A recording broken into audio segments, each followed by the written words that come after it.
생명의 위협과 재산의 손해 속에서 믿음을 지킨 사람들 역시 예수님께 책망받고 있습니다.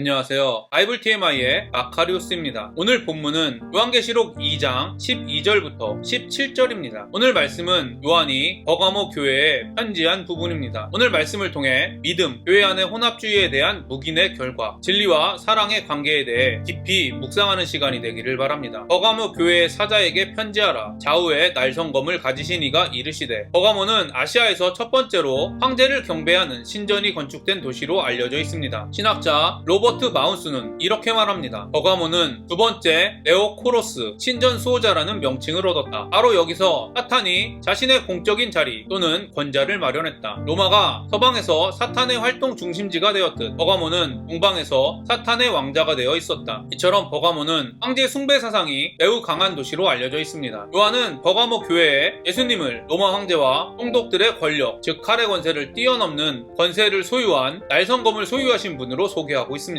요한계시록 1장 16절에 예수님의 모습으로 묘사한 좌우의 날성검을 가지신 이는 이사야 11장 4절과 49장 2절을 보여주고 있습니다. 이는 공의와 구원의 예수님의 모습을 표현하고 있습니다. 이를 보아 버가모 교회와 관련된 내용이 하나님의 공의와 구원에 관한 내용임을 알 수 있습니다. 내가 어디에 사는지를 내가 아노니 거기는 사탄의 권자가 있는 데라. 내가 내 이름을 굳게 잡아서 내 충성된 증인 안디바가 너희 가운데 곧 사탄이 사는 곳에서 죽임을 당할 때에도 나를 믿는 믿음을 저버리지 아니하였도다. 이미 말씀드렸지만 버가모는 요한이 사탄의 권자로 부를 만큼 황제 숭배 사상이 강한 도시였습니다. 신학자 로버트 마운스는 이렇게 말합니다. 그들은 황제에게 향을 피우고 카이사르가 주님이시다라고 선언하라는 압력에 굴복하여 그들의 믿음을 부인하지 않았다. 그렇습니다. 왕을 신처럼 섬기라는 세상의 외침 속에서 버가모 교회는 믿음을 저버리지 않아 예수님께 칭찬을 받았습니다. 이는 마치 한국 교회 목회자들이 신사참배를 거부한 일을 생각나게 합니다. 많은 한국교회 기독교인들이 신사참배를 거부한 목사님들을 높이는 이유는 신사참배를 거부하는 일이 결코 쉽지 않다는 것을 일제시대를 통하여 본인들이 경험했기 때문입니다. 이처럼 생명의 위협에도 재산을 빼앗길 위협에도 굴복하지 않는 믿음을 소유하는 일은 매우 어렵다는 사실은 모든 그리스도인이 알고 경험하고 있습니다. 저와 여러분이 생명의 위협과 재산을 빼앗길 위협에도 굴복하지 않는 믿음을 소유하여 예수님께 칭찬받는 사람이 되기를 간절히 소망합니다. 그러나 내게 두어 가지 책망할 것이 있나니 거기 내게 발람의 교훈을 지키는 자들이 있도다. 발람이 발락을 가르쳐 이스라엘 자손 앞에 얼림돌을 놓아 우상의 제물을 먹게 하였고 또 행음하게 하였느니라. 예수님은 생명의 위협 속에서도 믿음을 지킨 버가모 교회 역시 책망받을 일이 있다고 말씀하십니다. 이를 보면 생명의 위협 속에서도 믿음을 지키는 일만으로는 구원받은 사람이라고 확신할 수 없다는 것을 알 수 있습니다. 많은 그리스도인들이 자신의 모든 것을 버리고 성교지로 향한 사람, 생명의 위협 속에서 순교한 사람을 구원받은 사람이라고 확신합니다. 더 나아가 신앙의 본이 되는 신앙이 매우 좋은 사람이라고 확신합니다. 그러나 오늘 말씀을 보십시오. 생명의 위협과 재산의 손해 속에서 믿음을 지킨 사람들 역시 예수님께 책망받고 있습니다. 더 나아가 회개하지 않으면 심판을 받을 것이라고 합니다. 예수님은 믿음을 지킨 버가모 교인들 안에 발람과 같은 사람이 있다고 말합니다. 신학자 로버트 마운스는 이렇게 말합니다. 버가모 교회가 극심한 반대 속에서도 신실함을 지켰다 할지라도 자신들 내부에 발람의 가르침을 따르는 몇몇 사람들을 받아들여주는 잘못을 범했다. 문맥을 살펴볼 때 이것은 어떤 교리 체계를 지칭하는 것이 아니라 발람이 미디안 여인들을 유혹해 이스라엘 백성들로 하여금 하나님을 배반하도록 한 행위를 지칭한다. 발람은 이스라엘에 저주를 하려다 하나님의 역사하심으로 축복을 한 이방 선지자로 알려져 있습니다. 민수기 25장 1절부터 3절을 보면 이스라엘 남자들은 부올에서 모압 여자들과 음행했으며 모압 여자들이 자기 신들을 소개하자 함께 바알 부올을 섬겼다고 기록되었습니다. 그리고 민수기 31장 16절은 부올에서 모압 여자들로 하여금 이스라엘 남자들을 꾀어 여호와 앞에 범죄하게 한 일이 바로 발람의 꾀 때문이라고 기록되어 있습니다. 즉 발람의 교훈을 따르는 사람들은 하나님도 섬기지만 이방신도 함께 섬길 수 있다고 생각하는 혼합주의를 말하는 것입니다. 이와 같이 내게도 니골라당의 교훈을 지키는 자들이 있도다. 발람의 교훈은 니골라당을 따르는 사람이 있다는 말로 더욱 명확해집니다. 니골라당은 세상과 혼합할 수 있다는 교리를 가르치는 거짓 선지자들입니다. 여러분, 오늘 말씀을 잘 살펴보시기를 바랍니다. 예수님은 버가모 교회가 혼합주의를 따르고 있다고 책망하는 것이 아닙니다. 예수님이 말씀하고 있는 것은 혼합주의를 따르고 가르치는 사람들을 가만히 내버려두는 일에 대하여 책망하고 있으신 것입니다. 그레고리 빌은 이렇게 말합니다. 우상숭배한 사람들을 즉각 징계하지 않는 이스라엘 백성처럼 교회가 우상숭배에 연루된 사람들을 허용하는 이상 하나님의 백성은 고난을 당할 것이다. 교회는 이러한 움직임을 용인하지 않고 회개하며 그것을 따르는 사람들을 징계할 책임이 있다. 특히 발람당과 같은 것을 가르치는 니골라당이라 부르는 다른 집단이 있었기 때문이다. 재빠르게 행동을 취하지 않으면 교회 전체는 이런 교사들에게 사로잡힐 수가 있다. 이 말씀은 특별히 하나님과 세상을 함께 섬기고 추구할 수 있다고 주장하는 사람들이 많은 현대교회에 경종을 울리는 말씀입니다. 누가 보아도 한국교회 현재의 모습은 하나님도 섬기고 돈, 건강, 성공, 명예 등도 추구하는 혼합주의의 모습이 만연합니다. 여러분이 혼합주의의 모습을 가지고 있지 않더라도 혼합주의를 추구하는 사람들을 방관하고 있다면 버가모 교회를 책망하는 예수님의 말씀을 반드시 기억하시기를 바랍니다. 신학자 그레고리 빌은 이렇게 말합니다. 버가모 교회의 문제는 에베소의 경우와 정반대다. 내부 교리의 순수성을 지나치게 강조하면 바깥 세상을 보는 관심이 부족할 수 있다. 반면에 내부 문제를 덜 강조하면 세상과 지나치게 동화될 수 있다. 진리를 멀리하면 세상을 변화시키는 것이 아니라 세상과 동일화될 수 있다는 예수님의 경고를 기억하시기를 바랍니다. 진리를 멀리하고 세상을 사랑하는 사람들을 교회 안에 내버려두면 누룩과 같이 부풀어 결국에는 교회가 세속화된다는 예수님의 경고를 기억하시기를 바랍니다. 예수님의 사랑을 세상에 전하겠다고 세상에 뛰어든 수많은 사람들이 진리를 멀리하고 세상과 동화된 교회의 역사를 기억하시기를 바랍니다. 그럼에도 불구하고 성령의 도우심으로 진리를 혼합하려는 거짓 가르침을 단호하게 배척하고 세상을 이긴 소수의 신앙의 본이 된 사람들이 존재한 교회의 역사를 기억하십시오. 무엇보다 성령 충만하신 예수님은 악한 이 세상에 오셨지만 세상과 동화되지 않고 세상을 이기는 구원의 능력, 즉 세상 속에서 하나님의 거룩한 모습을 증거하신 예수님이 그리스도인 안에서 역사하고 있다는 사실을 기억하시며 교회 안에 있는 혼합주의를 가르치고 전하는 사람들을 단호하게 잘라내는 저와 여러분이 되기를 간절히 소망합니다. 그러므로 회개하라. 그리하지 아니하면 내가 내게 속히 가서 내 입의 검으로 그들과 싸우리라. 교회 안에 진리를 혼합하는 사람들을 단호하게 잘라내지 못하는 일에서 회개하지 못하는 사람들에게 예수님께서 속히 와서 내 입의 검으로 그들과 싸우신다고 말씀하십니다. 예수님의 속히 오심은 심판을 의미하고 내 입의 검으로 그들과 싸우신다는 말씀은 좌우의 날성검인 말씀, 즉 하나님의 공의를 기준으로 심판할 것임을 보여주고 있습니다. 이미 우리는 공의, 즉 율법으로 판단되면 그 누구도 심판을 통과할 수 없다는 사실을 알고 있습니다. 귀 있는 자는 성령이 교회들에게 하시는 말씀을 들을지어다. 이기는 그에게는 내가 감추었던 만나를 주고 또 흰 돌을 줄 터인데 그 돌 위에 새 이름을 기록한 것이 있나니 받는 자 밖에는 그 이름을 알 사람이 없느니라. 성령이 교회들에게 하시는 세 번째 말씀은 아무리 죽음의 위협에서 믿음을 지켜도 혼합주의를 묵인하는 사람들에게는 하나님의 공의를 기준으로 심판을 받을 것이지만 혼합주의를 묵인하지 않고 교회를 순수하게 지키는 사람들에게는 감추었던 만나와 흰 돌을 주시고 돌 위에 새 이름을 기록해 주신다는 것입니다. 이 말씀은 특별히 징계와 언징이 무너진 현대교회에 너무 무서운 말씀입니다. 그러나 분명한 것은 혼합주의를 가르치는 사람들을 단호히 잘라내 교회를 순수하게 지키는 사람들은 만나와 흰돌이라는 복이 주어진다는 것입니다. 대부분의 주석가들은 감추었던 만나를 우상을 섬김으로 얻을 수 있다고 믿었던 육의 양식과는 반대되는 영의 양식으로 생각합니다. 하나님에게는 영의 양식을 얻고 이방신에게는 육의 양식을 얻으려고 했던 발람의 교훈을 따르는 사람들을 잘라내는 사람들에게 예수님께서는 이들이 보지 못하는 감추어진 영의 양식을 주신다고 약속하십니다. 흰 돌은 여러 해석이 있지만 가장 많은 주석가들이 흰 돌을 무죄, 검은 돌은 유죄로 판결하는 당시의 문화를 보여주고 있다고 합니다. 그렇습니다. 예수님은 혼합주의를 단호하게 배척하는 사람들의 심판의 결과는 무죄라고 선언하고 있습니다. 반대로 사랑이라는 이름으로 혼합주의를 받아주는 사람들은 공의로 심판받게 된다고, 다시 말해 심판의 결과는 유죄라고 선언하고 있습니다. 요한은 무죄라고 선언되는 흰돌에 새 이름을 받는다고 말합니다. 많은 학자들이 새 이름을 그리스도 또는 신자에게 주어지는 새 이름으로 해석합니다. 그리스도의 이름이 주어진다는 것으로 해석하는 사람들은 심판을 이기는 예수님의 이름을 강조하고 있습니다. 반면에 신자에게 주어지는 새 이름으로 해석하는 사람들은 심판을 이기는 예수님의 이름을 받은 신자의 상태를 강조하고 있습니다. 어찌됐든 중요한 것은 교회 안에 있는 혼합주의를 묵인하지 않고 단호하게 잘라내라는 성령이 교회에게 주시는 말씀을 듣는 사람들은 심판에서 무죄로 구원하시는 예수님의 이름을 받았다는 것입니다. 저는 오늘 말씀을 묵상하면서 마음이 매우 무겁습니다. 왜냐하면 혼합주의에 빠지지 않도록 싸우는 일만 해도 매우 벅찬데 하나님도 섬기고 세상도 섬기는 교회 안에 혼합주의자들과 싸우는 일은 목회자가 아닌 저로서는 생각도 못할 만큼 매우 어려운 일이기 때문입니다. 목회자를 비난하고 교회를 분열하는 사람이라고 비난받기 때문입니다. 더 나아가 혼합주의를 배척하다가 에베소 교회에 경고한 진리를 지키다가 사랑을 잃어버린 사람이 될까 두렵기 때문입니다. 에베소 교회와 버가모 교회에 주어진 예수님의 경고를 깊이 고민하시기를 바랍니다. 저와 여러분이 진리를 지키다가 사랑을 잃어버리지 않도록 경계하시기를 바랍니다. 또한 사랑이라는 이름으로 진리를 혼합하는 혼합주의를 묵인하고 인정하지 않도록 경계하시기를 바랍니다. 여러분에게 간곡히 부탁드리는 것은 에베소 교회에 주어진 경고와 버가모 교회에 주어진 경고가 모두 성령이 교회들에게 하시는 말씀이라는 것을 기억하시기를 바랍니다. 에베소 교회에 전한 경고를 들먹이며 진리보다 사랑이 중요하다고 말하지 않게 되기를 바랍니다. 버가모 교회에 전한 경고를 들먹이며 사랑보다 진리가 중요하다고 말하지 않게 되기를 바랍니다. 진리와 사랑의 관계에 대해 깊이 고민하고 진리와 사랑은 항상 함께한다는 성경의 가르침을 경험하는 저와 여러분이 되기를 간절히 소망합니다. 제가 오늘 여러분과 적용하고 싶은 부분을 말씀드리겠습니다. 첫 번째, 많은 그리스도인들이 생명의 위협 속에서도 믿음을 지키는 사람을 구원받은 사람이라고 생각할 뿐 아니라 좋은 신앙인이라고 확신합니다. 그러나 생명의 위협 속에서도 믿음을 지킨 버가모 교회를 책망하는 예수님의 경고를 통해 생명의 위협 속에서도 믿음을 지키는 일, 더 나아가 순교하는 일만으로 구원받은 사람이라고 확신하는 일의 위험성에 대해 깊이 고민하시기를 바랍니다. 두 번째, 예수님은 모든 것을 포용하신다고 주장하는 현대교회의 가르침과는 다르게 요한의 계시를 통해 예수님은 혼합주의에 빠지는 사람뿐 아니라 교회 안의 진리를 혼합하는 사람들을 단호하게 잘라내지 못하는 일에서 회개하지 못하는 사람들에게 속히 심판이 임한다고 말씀하십니다. 교회 안에서 혼합주의와 세속주의에 대한 묵인이 얼마나 심각한 결과를 가져오는지 오늘 말씀을 통해 깊이 고민해 보시기를 바랍니다. 세 번째, 에베소 교회와 버가모 교회에 주어진 책망을 통해 진리와 사랑의 관계에 대하여 깊이 묵상하시기를 바랍니다. 오늘도 행복한 하루가 되시기를 바랍니다.